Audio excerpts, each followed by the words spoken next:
विधानसभा, लोक भवन, योजना भवन, एनेक्सी तमाम ऐसी बिल्डिंगों में जो डिजिटल अटेंडेंस को लेकर एक योजना शुरू करी गई, तमाम जो कर्मी हैं उसका विरोध कर रहे हैं और उनका कहना यह है कि अगर इसको वापस नहीं लिया तो हम लोग एक आंदोलन करेंगे। आप देख सकते हैं हमारे साथ तमाम जो यहाँ के कर्मी हैं वो मौजूद हैं और सभी लोगों का कहना यह है कि ये दोहरा रवैया आखिर क्यों अपनाया जा रहा है। उत्तर प्रदेश सचिवालय संघ के अध्यक्ष अर्जुन देव भारती हमारे साथ मौजूद हैं। क्यों विरोध कर रहे हैं आप लोग इसका, डिजिटल अटेंडेंस का? देखिए, हम लोग, पहली बात तो मैं ये स्पष्ट कर दूं, सचिवालय संघ के अध्यक्ष के रूप में हम डिजिटल अटेंडेंस का, बायोमेट्रिक अटेंडेंस का विरोध नहीं कर रहे हैं।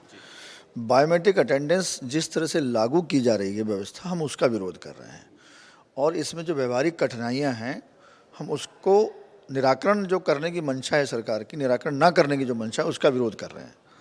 बायोमेट्रिक अटेंडेंस 15 जुलाई 2019 को लागू की गई। उसमें ये लिखा गया है कि ये व्यवस्था सारे अधिकारियों कर्मचारियों पर लागू होगी, किसी को कोई छूट नहीं दी गई और ये कैबिनेट के निर्णय से लागू हुई है। लागू होने के बाद इससे किसी से कोई आपत्ति नहीं थी। अखबार में एक विज्ञप्ति जारी हुई एक दिन और उसमें कहा गया कि कटौती की जाएगी, वेतन से कटौती होगी। उस बात को लेकर सचिवालय में आक्रोश उत्पन्न हुआ। हमारा कहना यह है कि अगर बायोमेट्रिक अटेंडेंस है, राजकोष से जितने भी लोग तनख्वाह पा रहे हैं वो सब पे लागू होनी चाहिए। आपने कुछ वर्गों को छूट दे दी और कुछ वर्गों को उसी आधार पे आप उत्पीड़न की कार्रवाई करने की धमकी दे रहे हैं। इस बात का विरोध हम कर रहे हैं। दूसरी बात, अगर लोक भवन में 500 आदमी हैं तो क्या ये व्यवहारिक है कि 500 आदमी 9:30 बजे अलग अलग गेटों से बिल्डिंग के अंदर आ जाएं और ठीक 9:30 बजे 500 आदमी बायोमेट्रिक अटेंडेंस लगा दें? यह व्यवहारिक है? 500 आदमी कैसे एंटर करेगा एक साथ, कैसे पार्किंग करेगा एक साथ और कैसे 9:30 बजे बायोमेट्रिक अटेंडेंस लगा देगा? दुनिया का कोई सिस्टम नहीं कर सकता, आर्मी को छोड़कर। केवल आर्मी ही ऐसा कर सकती है। जब उसको मार्च का ऑर्डर दिया जाए कि वो एक साथ फॉल इन हो, एक साथ फायरिंग करें, एक साथ स्टॉप कर दें, एक साथ सीज फायर करें, एक साथ लाइन में खड़े हो जाएं। सिविल लाइफ में ये पॉसिबल नहीं है कि 550 आदमी लोक भवन की बिल्डिंग में प्रवेश करें और ठीक 9:30 पर आ जाएं। उसमें महिलाएं भी हैं, उसमें बहुत सारी महिलाएं ऐसी हैं जो पहले अपने बच्चों को क्रेच में छोड़ती हैं। क्रेच हमारा बना हुआ गेट नंबर 5 के सामने। क्रेच में छोड़ने के बाद फिर वो ऑफिस पहुंचती हैं भाग दौड़ करके, स्कूटी खड़ी करती हैं। इसमें जो अव्यवहारिकता आ रही हैं इसका हम विरोध कर रहे हैं और इसके निराकरण के लिए सचिवालय प्रशासन विभाग तैयार नहीं है। दूसरी बात, कुछ कार्यालयों ने अपने निजी स्टाफ को छूट दे दी। उसका आधार क्या है? उसका आधार ये लिया कि देर रात तक काम करना पड़ता है, छुट्टी के दिनों में भी काम करना पड़ता है। तो उनकी और परिस्थितियां, हमारी परिस्थितियां समान हैं। अगर कोई कैंप कार्यालय देर तक खुल रहा है तो आप ये मान के चलिए कि उसके सापेक्ष जो उसका सेक्शन है संबंधित, वो भी खुल रहा है, क्योंकि फाइल तो प्रोसेस सेक्शन में ही होती है। कैंप में फाइल प्रोसेस नहीं होती है, पहले हुआ करती थी। जब से ई ऑफिस हुआ है तब से फाइलिंग की प्रोसेसिंग सेक्शन से ही होती है। तो आपने हमारे वर्क को तो लिंक नहीं किया, अटेंडेंस को लिंक कर दिया। हम जो आगे 50 ई ऑफिस फाइल कर रहे हैं उसको आप नहीं देखेंगे। अगर मैं 15 मिनट किसी कारण से लेट हो गया, 20 मिनट मैं लेट हो गया, तो आपने जो ई ऑफिस लागू किया उसके सापेक्षता में आप उसको नहीं देखेंगे। तो इस बायोमेट्रिक प्रणाली से इन्होंने किया क्या है कि सब्जेक्ट टू अटेंडेंस हो गई है नौकरी हमारी, जबकि हमारी नौकरी subject to attendance as well as subject to हमारा वर्क होनी चाहिए।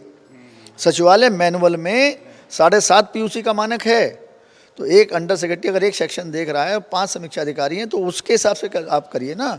आप मात्र अटेंडेंस देखेंगे, मेरी फंक्शनिंग नहीं देखेंगे, मेरा कंट्रीब्यूशन नहीं देखेंगे। दूसरी बात, अगर मैं 9:30 बजे आ गया और 6:30 बजे का ऑफिस है और कोई फाइल अभी जानी है, आज ही वो काम होना है, कल कैबिनेट लगी है, कल कोई कोर्ट केस लगा है और मैं यहाँ से 8:30 बजे गया हूँ, तो वो जो 2.5 घंटे मैंने एक्स्ट्रा काम किया है उसका कोई आप हमको कोई उसका अलग से तो वो नहीं दे रहे हैं।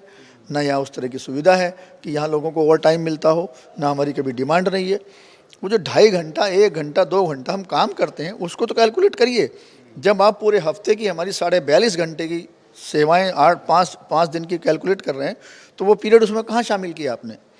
अगर मैं सुबह कोर्ट चला गया तो मेरी अटेंडेंस कैसे लगेगी? मैं RTI चला गया, मेरी अटेंडेंस कैसे लगेगी?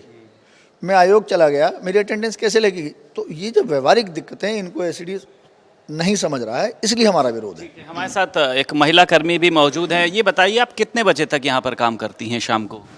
शाम को 7 बज जाता है, 6 बजे, 6:30 बजे, वैसे 6 बजे तक है। कभी कभी काम ऐसा होता है कि 6:30 7 निकलने में हो जाता है। तो ऑफिस से जाने का कोई टाइम नहीं है, लेकिन ऑफिस में आने का ये जो टाइम रखा गया है, तो आपका लगता है कि व्यवहारिक रूप से ये संभव नहीं है? नहीं, देखिए संभव है, लेकिन आप इस पे काम पहले करिए कि आप अपने सिस्टम को सही करिए। यहाँ पे जो कंप्यूटर पड़े हैं वो ख़राब हैं, वो ऑन करने में ही कम से कम आधे घंटे लग जाते हैं। यहाँ का इंटरनेट सिस्टम इतना अच्छा नहीं है कि वो तुरंत ऑन किया और तुरंत चलने लगा। ये सब व्यवहारिक समस्याएं हैं जिस पे अभी इनको वर्क करना पड़ेगा, तब जाके आप इसको लागू करिए। तो किसी को अभी इस समस्या को सुनिए, तो हाँ ये समस्याएं, हम कहते हैं हमारी व्यक्तिगत समस्या मत सुनिए, लेकिन जो हमारे ऑफिस में समस्याएं हो रही हैं, सिस्टम ख़राब पड़े हुए हैं, उस पर सुनवाई नहीं हो रही, बायोमेट्रिक जो सिस्टम दिया गया है वो ख़राब पड़ा हुआ है, वो उस पर सुनवाई नहीं हो रही है, लेकिन हमारी अटेंडेंस 9:30 पर लगनी चाहिए। इवन कि हमने ये देखा है कि लोग आते हैं, हम लोग खुद उसमें शामिल हैं, आते हैं तो जब बायोमेट्रिक लगे तो लाइन लगी रहती है, लास्ट वाले के आते आते 9:30 पार हो जाता है, तो लाइन लगा के करना पड़ता है। हमारे सेक्शन में ख़राब पड़े हैं, हमें दूसरे सेक्शन में दौड़ दौड़ के जाना, तभी टाइम ओवर हो जाता है। इस सब समस्याओं को सुनना पड़ेगा। ठीक है, हमारे साथ संजय यादव भी यहाँ पर मौजूद हैं। आंदोलन तक करने की आप लोग तो अब चेतावनी दे रहे हैं, वेतन भी काटा जाएगा, तो कब से शुरू करिएगा आंदोलन? कुछ लग रहा है कि इस पर सुनवाई होगी? बिल्कुल, हमें पूरी उम्मीद है।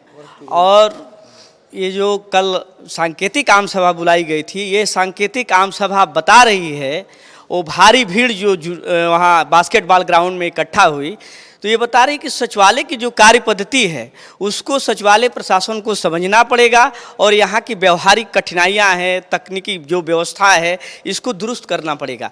नहीं तो क्या नाम है, सचिवालय अन्य कार्यालयों से अलग है, इनकी कार्य पद्धतियाँ भी अलग है। तो इस चीज़ को, व्यवहारिक कठिनाइयों को समझे सचिवालय प्रशासन। हम लोग बार बार अनुरोध कर रहे हैं, पूरे सचिवालय के जितने समन्वय समिति के पदाधिकारी और आम सदस्य इस पर लगातार अनुरोध कर रहे हैं प्रमुख सचिव सचिवालय प्रशासन से। हम लोग मुख्य सचिव साहब से भी अनुरोध करेंगे, क्योंकि मुख्य सचिव साहब हर विभागों में रहे हैं, विभागाध्यक्ष रहे हैं, वो सचिवालय के सभी कार्य पद्धतियों से परिचित हैं। चलिए, बहुत शुक्रिया। तो इन सभी का बायोमेट्रिक हाजिरी को लेकर विरोध नहीं है, इन सभी का कहना यह है कि उसको नियमानुसार किया जाए। अगर वो हमारे साथ किया जा रहा है तो जो प्रमुख सचिव के कर्मचारी हैं उनके साथ भी किया जाए, और उसी के साथ साथ इसको लेके साधनों को बढ़ाया जाए। लखनऊ से वीडियो जर्नलिस्ट सनोज के साथ संदीप खेर, भारत समाचार।